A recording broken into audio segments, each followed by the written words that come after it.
नमस्कार मेरे प्यारे किसान साथियों, स्वागत है आपका आपके ही अपने किसान हितैषी यूट्यूब चैनल सादाबाद केसरी पर। किसान साथियों, आज की वीडियो आप सभी किसान साथियों के लिए बहुत ही ज्यादा धमाकेदार, उत्साह व जोश से लबरेज कर देने वाली रहने वाली है, क्योंकि ये वीडियो नहीं वरन ये वीडियो मंदड़ियों, किसान विरोधी लोगों, अराजक तत्वों, कमीशनखोर एजेंटों, आड़तियों के लिए कब्रगाह ये साबित होगी, क्योंकि ये वीडियो आप किसान साथियों की उम्मीदों पर 100 में से 100% कसौटी पर खरी उतरने वाली रहने वाली है। ऐसे में आप लोगों से निवेदन, मेरा अनुरोध यही रहेगा, जिन्होंने अभी तक अपना चैनल सब्सक्राइब नहीं किया या पहली बार चैनल पर विजिट कर रहे हैं, वो फटाफट से चैनल को सब्सक्राइब कर लीजिए। इष्ट मित्रों के साथ में वीडियो व्हाट्सएप फेसबुक ग्रुप में अनिवार्य रूप से शेयर किया कीजिए। यदि वीडियो आप लोगों को पसंद आए तो दबा के लाइक मारा कीजिए, क्योंकि आपका एक एक लाइक एक और जहां मंदड़ियों को उनकी छठी का दूध याद दिला देता है, तो वहीं सोनू चौधरी को उत्साह से लबरेज कर देता है, देश भर से जानकारियां एकत्रित करके आपके बीच में साझा करने को लेकर। किसान साथियों, सबसे पहले हम बात करेंगे बंगाल के मायाजाल को लेकर, क्योंकि बंगाल ना होकर एक रंडी खाने में तब्दील हो गया है। यहां पर किसानों का खुलेआम शोषण जो है व्यवसायियों और कोल्ड स्टोरेज संचालकों के द्वारा किया जाता है, और वो भी निकम्मे निठल्ले दलालों के द्वारा। किसान साथियों, यह सर्वविदित है कि ना कोई कोल्ड मालिक ना व्यापारी सही रिपोर्ट देता है। 1% भी, जिस तरीके का हम अनुमान व्यक्त कर रहे थे कि इस बार भी पश्चिम बंगाल की रिपोर्ट ऐसी रिपोर्ट में तब्दील होगी जिसे हर कोई रंडी खाने की रिपोर्ट कहेगा, क्योंकि यहां पर 2019 तक जितनी भी रिपोर्टें आई वो विश्वास और खरी कसौटी पर उतरती रहती नहीं, लेकिन 2019 के बाद में यहां पर दलालों का, कमीशनखोर एजेंटों का और किसान विरोधी लोगों का एक छत्रित दबदबा हो गया, और 2019 के बाद में यहां पर एक ऐसी स्थिति बन गई कि यहां पर विश्वास करना हर किसी के लिए अविश्वास बन गया। किसान साथियों, बंगाल में आज तारीख 8 अप्रैल 2025 है, और संपूर्ण बंगाल के बारे में जिस व्यक्ति की जैसी मर्जी आई, उस व्यक्ति ने वैसे ही रिपोर्ट सार्वजनिक कर दी। किसान साथियों, सबसे पहले आपको मैं एक चीज दिखा देता हूं, क्योंकि झोल बंगाल में एक बड़े स्तर पर है, जिसे माफियाओं द्वारा, आलू माफियाओं द्वारा सिंडिकेट करते हुए चलाया जा रहा है। सबसे पहले किसान साथियों हम बात करेंगे, देखिए ये पहली लिस्ट आप लोगों के सामने में रख रहा हूं पश्चिम बंगाल कोल्ड स्टोरेज एसोसिएशन की, जिसमें इनके द्वारा दावा किया जा रहा है कि बंगाल में केवल 91% ही आलू कोल्ड स्टोरेज में लोड हुआ है। और इसके बाद में रिपोर्ट आती है पश्चिम बंगाल चिंताशील आलू व्यवसायी समिति की। इसने यहां पर 99.9% जो है बंगाल को लोड कर दिया। बंगाल में कोल्ड स्टोर में आलू 99% चला गया। ये दूसरी रिपोर्ट। तीसरी रिपोर्ट आई दलालों की, रंडी खानों की। पश्चिम बंगाल प्रगतिशील आलू व्यवसायी समिति, जो भी प्रेसिडेंट है, जो भी सेक्रेटरी है, तमाम मानहानि और चेक बाउंस के मामले चल रहे हैं, और ऐसे लोग बंगाल में प्रेसिडेंट बने घूमने फिर रहे हैं, जिनकी औकात गंदी नाले के कीड़े से ज्यादा नहीं है। किसान साथियों, ये जो रिपोर्ट आई है, ये रिपोर्ट 92.91 यानी 93% की।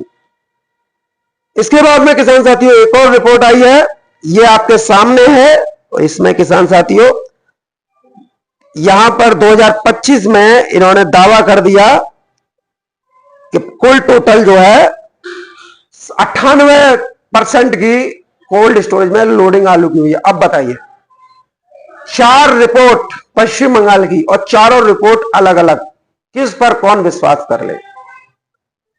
कोई विश्वास करने योग्य है इनमें से कोई रिपोर्ट? तुम्हारे सामने है, मैं जरा पीछे हो जाता हूं, लेकिन तुम अपने हिसाब से देखिए।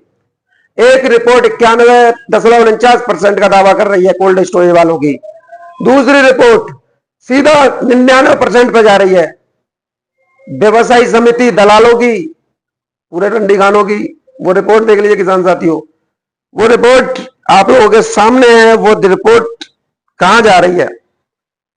92.91% और यह 98। 4 रिपोर्ट और चारों ही अलग अलग।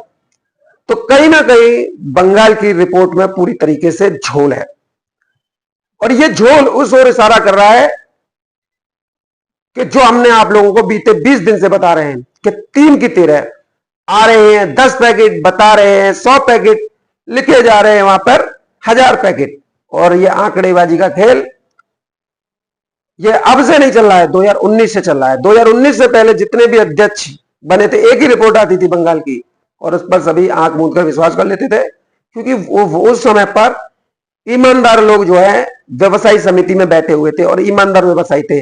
आज की व्यवसायी में बैठे हुए जिन पर न जाने कितने मुकदमे जो है चेक बाउंस के चल रहे हैं, और न जाने करोड़ों रुपए किसानों के मार रखे, एक भी रुपया देने का नाम नहीं थे, वो ससुरे जो है अध्यक्ष और सचिव बनकर रिपोर्ट जारी कर रहे हैं, और रिपोर्ट भी बिल्कुल फर्जी। अब यह फर्जीफिकेशन पूरे बंगाल में इस तरीके से फैल रहा है जैसे बंगाल में किसान आलू ही नहीं करते। किसान साथियों, ये बंगाल की रिपोर्ट है, इस पर तनिक भी विश्वास मत करना, क्योंकि बंगाल में लास्ट ईयर जितना ही आलू है, एक कट्टा आलू का फालतू नहीं है। ये जितनी भी रिपोर्ट है सब साली फर्जी हैं, एक भी दम नहीं है किसी में भी।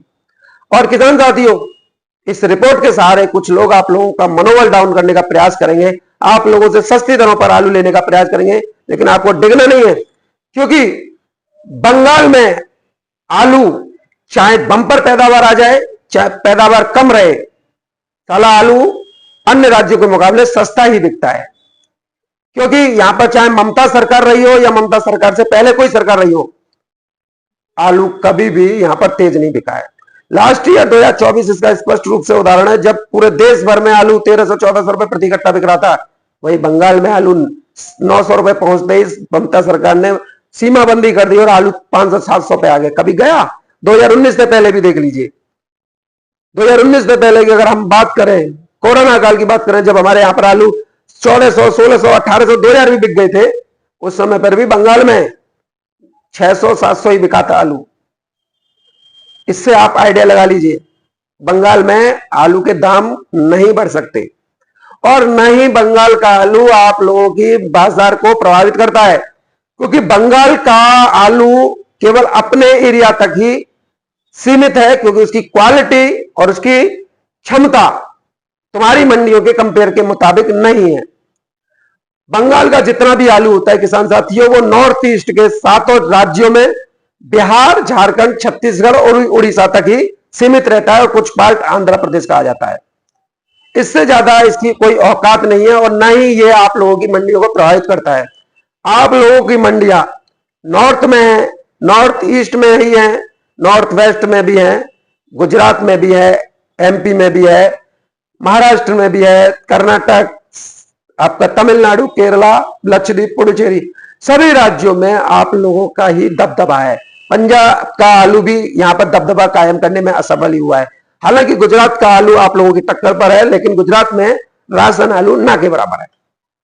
अब किसान साथियों, आप लोगों के लिए कुछ रोचक तथ्य मैं यहां रख देता हूं। हो सकता है आप में से कई लोग जो कमीशन खोर एजेंट हैं, आड़ती हैं, उनकी चिलम भरने वाले हो सकता है आप में से कुछ किसान जो है कोल्ड मालिकों की चिलम भरने वाले हो, तो आप लोगों की थोड़ी बुरी लग सकती है, लेकिन एक बात याद रखिएगा, 4 पैसे आपको भी मिले। सोनू चौधरी ये चाहता है, सोनू चौधरी ये नहीं चाहता है कि जो है सारा कुछ तुम ले जाओ या किसानों का सर्वनाश हो जाए। सोनू चौधरी का एक ही मकसद है, जमीन से सच्चाई उखाड़कर आप लोगों को बीच में रखना। बंगाल के बारे में मैंने आपको स्पष्ट रूप से बता दिया, कौन सी रिपोर्ट, काय की रिपोर्ट, यानी फर्जी रिपोर्ट डालते हैं, रंडी खाना बचा रखा है पूरा बंगाल में। थोड़ी तबीयत मेरी खराब है किसान साथियों, बुरा मत मानिएगा, क्योंकि देखो किडनी स्टोन की जैसी घातक बीमारी से मैं पीड़ित हूं। लगभग 10 दिन हो गए, 10 दिन से मेरा शारीरिक स्ट्रक्चर पूरी तरीके से बिगड़ा हुआ है। कभी पेन, कभी सूजन, कभी आवाज का बैठना, कभी जो है सर्द गर्म बनना, यानी जुकाम, खांसी हो जाना। आज देख रहे हो आप मुझे कितना पसीना आ रहा है, इसका सबसे बड़ा कारण है मोनोसेफ का इंजेक्शन। क्योंकि साला आवाज इतनी बैठ रही है, दर्द बेअंता हो रहा है, बॉबीरोन का इंजेक्शन भी लगवाया है, तो इसलिए आप लोगों की सेवा में है, ताकि कोई आप लोगों को ऐसी फर्जी बातों में गुमराह करके आप लोगों से सस्ती दरों पर आलू ना खरीद ले जाए। किसान साथियों, 2025 से आलू का उत्पादन अगर हम 2024 के कंपेयर में देखें तो 10 से 15% कम है। इस बार आलू के निर्यात में भी सरकार ने बढ़ोतरी कर दी है। प्रधानमंत्री नरेंद्र मोदी अभी बीते 2 दिन पहले बांग्लादेश और श्रीलंका और मालदीव और थाईलैंड के दौरे पर गए थे। यहां से भी किसान साथियों, देखिए जब कोई प्रधानमंत्री दूसरे देश के प्रधानमंत्री जाता है तो वहां की अपनी जरूरत होती है। इस बार बांग्लादेश में लाल आलू की कमी है, तो वहीं श्रीलंका में भी इस बार, देखो साउथ का पार्ट है श्रीलंका, वहां पर आलू उत्पादन होता ही नहीं है। वहां पर श्रीलंका में जितना भी आलू जाता है वो भारत से जाता है। आज तक के इतिहास में आप लोगों को कोई नहीं बता पाया होगा, सभी कोई ना कोई आप लोगों को घुमाता रहा होगा। आप खुद देखिए श्रीलंका भारत के दक्षिण में है और दक्षिण गोलार्ध में होने की वजह से यहां पर मौसम जो है एक समान रूप से रहता है। यहां पर गर्मी का तापमान अधिक रहता है और जब सर्दियां होती है तो यहाँ सर्दियां नहीं पड़ती हैं, जिसकी वजह से यहाँ पर न तो गेहूं का उत्पादन होता है न ही यहाँ आलू का उत्पादन होता है। हाँ, हरी सब्जियां वगैरह की उत्पादन कुछ मात्रा में हो जाता है, लेकिन आलू के लिए पूर्णतः भारत पर निर्भर श्रीलंका को रहना पड़ता है।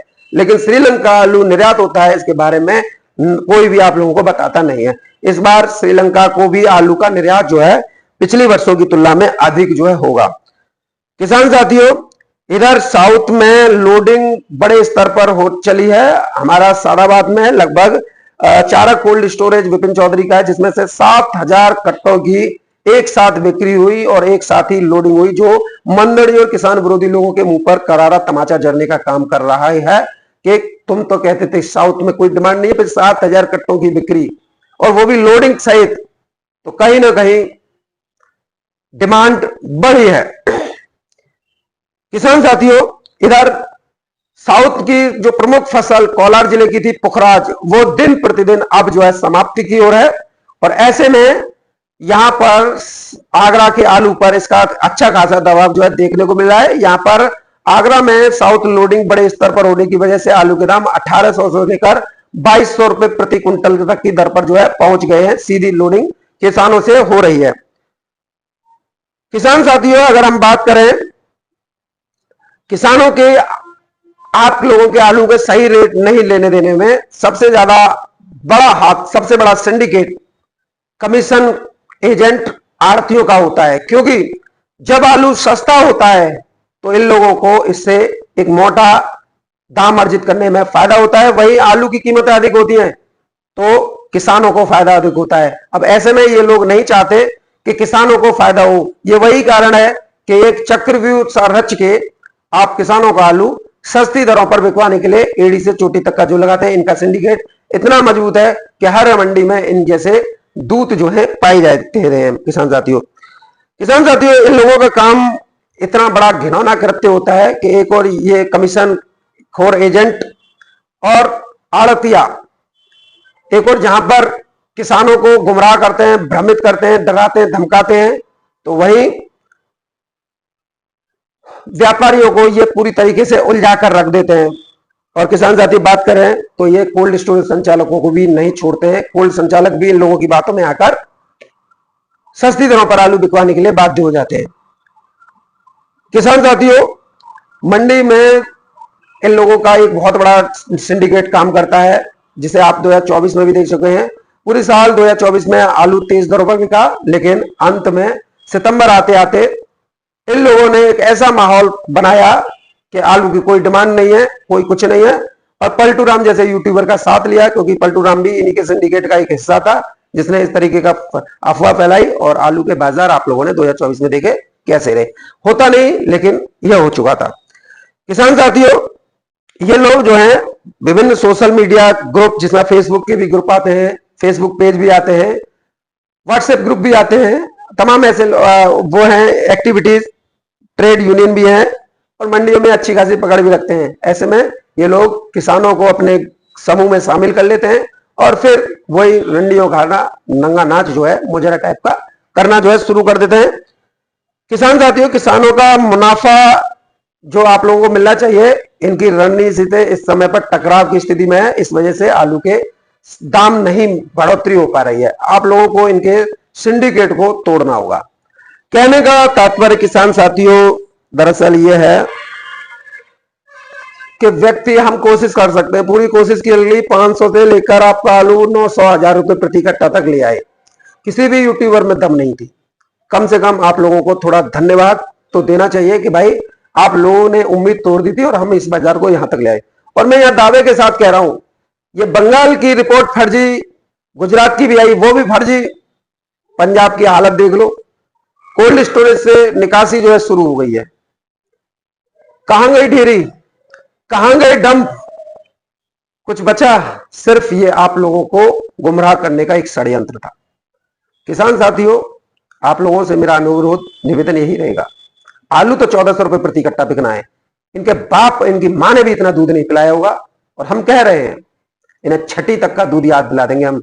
हमें सोनू चौधरी कहते हैं, हल्के में लेने की कोई भी भूल ना करे, हल्के लोग उसी दिन हम तुम्हें रगड़ देंगे, क्योंकि हम हल्कापन नहीं, हम भारापन यूज करते हैं। किसान साथियों, ये थी एक्सक्लूसिव रिपोर्ट, आप लोगों को तनिक भी नहीं घबराना है और तनिक भी विचलित नहीं होना है। ये जितनी रिपोर्ट आती नहीं है, ये सब फर्जी मनगढ़ंत होती है, आप लोगों को डराने धमकाने के लिए कि इनका सिंडिकेट होता है।